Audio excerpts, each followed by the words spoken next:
Salam, saudara semua, dimanapun Anda berada, masih bersama dengan saya, Peter Prayuda, dalam pembahasan tentang perceraian yang ditulis di dalam Alkitab.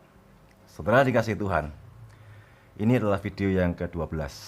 Dalam video yang ke-11 yang lalu, saya sudah sampaikan, sudah membahas tentang eh, kekudusan sebelum dan sesudah pernikahan. Itu dalam tradisi Yahudi itu harus tetap dijaga.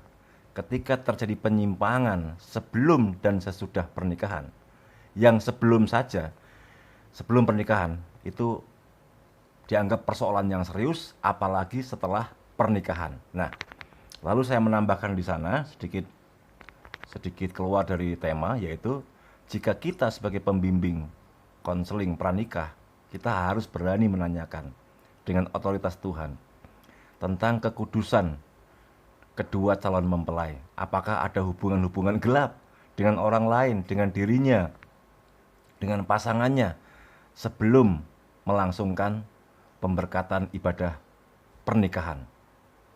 Jika pernah terjadi, itu harus diselesaikan. Lihat video saya yang ke-11. Nah, saudara dikasih Tuhan,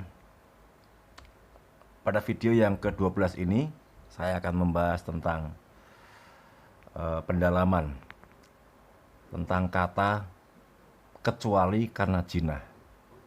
Nah, ada beberapa tokoh yang akan kita kemukakan dalam video ini. Di antaranya adalah John Robert W. Stott. Kita sering menyebut orang ini John Stott. Nah, siapa orang ini? Dia adalah seorang pendeta yang memilih hidup selibat sampai akhir hidupnya. Jadi ternyata saya harus sampaikan bahwa baik di Indonesia, dalam negeri maupun di luar negeri, masih banyak hamba-hamba Tuhan yang melayani, menjadi penginjil, menjadi gembala, menjadi pengajar yang hidup selibat atau membujang menurut panggilan dan ketetapan Allah. Nah, selain menurut ketetapan dan panggilan Allah, itu juga pilihan dia, komitmen seseorang untuk hidup membujang dalam melayani Tuhan. John Stott, salah seorang pakar di bidang teologi, dan dia ketika masa mudanya ditahbiskan menjadi diaken atau diakon pada usia 24 tahun.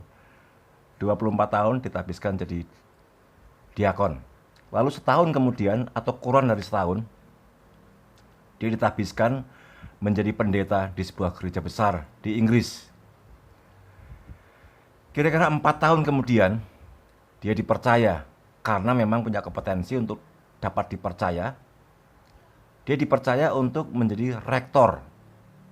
Nah, di pelayanan dia sebagai rektor inilah pelayanan terpanjang atau terlama dalam kehidupannya. Nah, di masa muda, John Stott dapat dipercaya karena memiliki kompetensi dan juga memiliki kehidupan yang terbukti dapat memberikan teladan. Lalu senior-seniornya di lingkungannya juga dapat memberi kesempatan untuk memimpin. Ini jarang didapat. Kalau orang-orang yang lebih tua, yang senior, para profesor, bisa memberi kesempatan kepada John Stott, dua-duanya luar biasa, dua-duanya hebat, dua-duanya diurapi Tuhan. Yang senior, yang lebih tua, yang profesor lebih dulu, memberi kesempatan kepada yang muda. Itu adalah sebuah kerendahan hati. Itu adalah sebuah kerelaan. Dan yang muda, John Stott, dapat mempertanggungjawabkan kepercayaan yang diterimanya itu. Itu luar biasa, saudara. Ini kesempatan yang jarang. Di sekeliling kita, itu banyak sekali anak-anak muda di bawah umur 20 tahun atau di bawah umur 30 tahun, sudah lulus S2, sudah lulus S3 mungkin juga, tapi jarang mendapat kesempatan seperti John Stott karena lingkungannya yang mungkin kurang mendukung.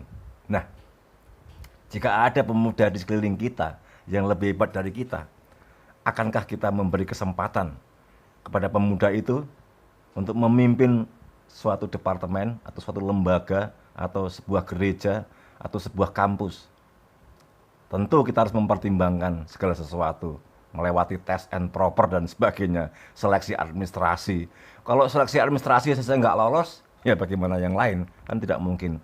Ada banyak orang berkoar-koar, tapi ternyata secara administrasi tidak lolos. Tapi John Stott ini lolos. Secara administrasi pendidikan dia lolos, ijazahnya dia punya, secara integritas dia juga lolos, dan wawancara tes and proper juga lolos. Jadi tidak mungkin dia tidak mendapat kesempatan. Nah, ada buku yang dia tulis tentang 2 Timotius. Saya masih ingat, saya membaca ini sebelum tahun 2003. Sebelum tahun 2003 saya sudah memiliki buku ini. Buku yang saya beli dari uang jajan, uang makan saya, uang hidup saya. Demi sebuah keinginan untuk memiliki buku yang berkualitas. Nah, tentu John Stott ini paham betul apa itu artinya awasilah dirimu dan awasilah ajaranmu. Makanya dia memutuskan untuk hidup selibat, saudara-saudara. Awasilah dirimu, ini berhubungan dengan hidup yang berintegritas. Awasilah ajaranmu, ini berhubungan dengan konsistensi doktrin yang diajarkan atau dogma yang diajarkan. Jika seseorang belum konsisten di bidang ini, ya harus membaca lagi 2 Timotius ini. Awasilah dirimu dan awasilah ajaranmu. Nah, saudara dikasihi Tuhan, kita akan melihat beberapa pandangan John Stott tentang jinah ini. Jinah yang dimaksud itu, kecuali karena jinah, dan kata jinah ini, apa yang dimaksud jinah? Apakah hanya membahas atau hanya fokus tentang perselingkuhan setelah pernikahan, setelah ikatan pernikahan dalam keluarga, atau ada yang lain lagi? Nah, saudara, kita di video sebelumnya sudah membahas ada kelompok orang yang menerjemahkan atau membedakan antara percabulan dan perjinahan. Percabulan itu ada beberapa orang, beberapa ahli menggunakan atau kembali kepada kata porneia, sementara perjinahan itu menggunakan kata moikeia. Apakah demikian? Apakah ada kemungkinan bahwa dua kata ini digunakan secara bergantian atau memang ada pembedaan? Nah, saudara, ada beberapa hal yang harus kita pelajari tentang kata porneia yang diartikan beberapa orang itu hanya membahas tentang percabulan atau kesalahan atau kenajisan yang dilakukan sebelum pernikahan. Lalu moikeia itu hanya digunakan untuk kesalahan atau pelanggaran yang menunjuk kepada perjinahan, perilaku setelah pernikahan. Apakah demikian? Nah, saudara dikasihi Tuhan, kita harus, sebelum kita membaca teks, kita harus melihat konteks terlebih dahulu. Dalam adat tradisi Yahudi itu ada 2 tingkat pertunangan. Pertunangan yang pertama, tingkat yang pertama itu tunangan sejak kecil. Anak-anak itu, 2 sejoli itu belum tahu, belum pernah ketemu juga. Nah, ini namanya pertunangan tingkat 1 yang disebut dengan engagement. Apalah bahasanya itu. Pokoknya tingkat 1 dijodohkan sejak kecil, belum saling mengenal, belum mengerti, belum paham banyak hal. Mereka ditunangkan untuk suatu rencana ke depan untuk menikah. Lalu pertunangan tingkat 2 yaitu betrothal.